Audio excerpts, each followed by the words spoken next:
uno de los aspectos que trato de mostrar en el libro tiene que ver con cómo Argentina fue desarrollando una historia propia, digamos, en el sentido de distinta a la de las grandes transnacionales, buscando desarrollar transgénicos en instituciones públicas de investigación.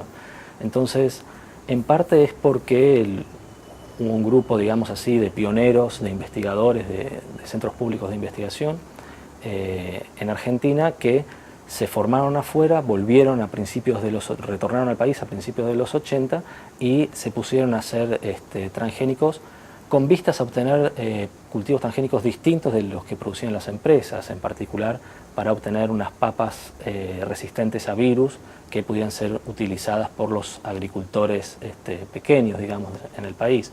De modo que existe una tradición que viene desde principios de los 80 y llegaron a obtener las primeras plantas transgénicas a principios de los 90, pocos años después de que se obtuviera la primera a nivel internacional. Todo eso fue haciendo además que, al haber ya una masa de investigadores que estuvieran desempeñándose en ese ámbito, fueron surgiendo también los primeros organismos encargados de regular a los transgénicos, que es la CONAVIA, esto en el año 91.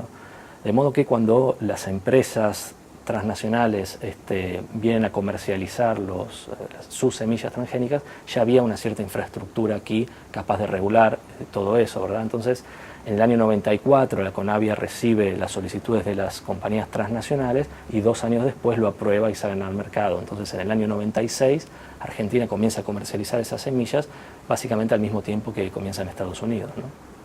Tienen un potencial enorme en la medida en que en principio uno podría introducir cualquier gen en una planta y usarla para lo que quisiera, pero eso en teoría. En la práctica es bastante limitado el espectro de los cultivos transgénicos que se comercializan y básicamente son beneficios directos para el productor en términos de un aumento de productividad.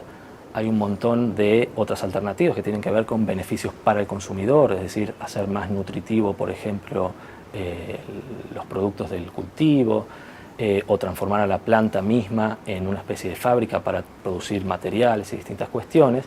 Se espera que eso se produzca en los próximos años, pero obviamente, siendo que las transnacionales son las que están haciendo o que dominan esta tecnología y que son transnacionales que vienen de la industria química, siguen interesadas todavía en vincular los transgénicos con el uso de agroquímicos. Y es ahí una vía en la que hay que terminar de romper, digamos, para ampliar un poco más el esquema, ¿no?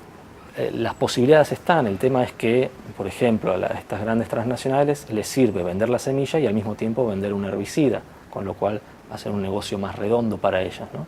De todos modos, en los últimos años las ventas en semillas han superado a las de herbicidas y esto tiene que ver con que las patentes, por ejemplo, el glifosato ha expirado y entonces las ganancias en torno a eso han disminuido, por lo tanto, incluso dentro del ámbito de las transnacionales es posible que se amplíe un poco más el espectro de los transgénicos que se comercializan.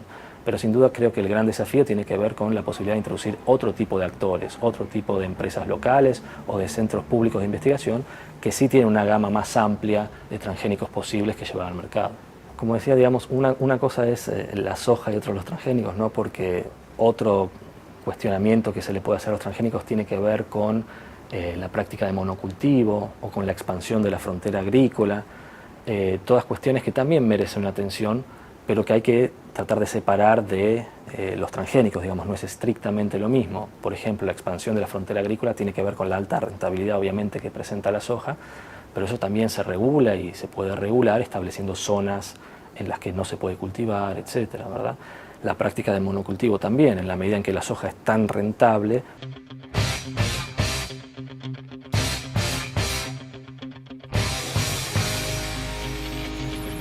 ¿Está usted satisfecho de haber cultivado transgénicos? Muy satisfecho, por la semilla. Es de una calidad excepcional. Es mucho más productivo que las semillas convencionales. Y también hay que tener en cuenta el precio. Ahora mismo no nos quedan semillas de ese tipo. Todo lo que teníamos se ha vendido. Hay una gran demanda de ese tipo de semillas. Y en la medida en que existen, por ejemplo, ciertos pools de siembra, lo que implica que se agrupan una serie de capitalistas, alquilan, digamos, unos campos por unos años y lo ponen a producir solamente soja, eso obviamente va deteriorando el suelo en la medida que no hay rotación de cultivos. Pero eso no estrictamente responde a un problema intrínseco de los transgénicos, sino, por ejemplo, a la regulación sobre el uso de la tierra, que también puede mejorarse, ¿verdad? La CONAVIA, que es el organismo que regula los transgénicos, se considera a sí mismo que tiene que, en la medida en que Argentina es un país periférico, tiene que extremar todas las medidas de recaudo para que hacia afuera se vea que, a pesar de todo, Argentina tiene un gran nivel en materia de regulación.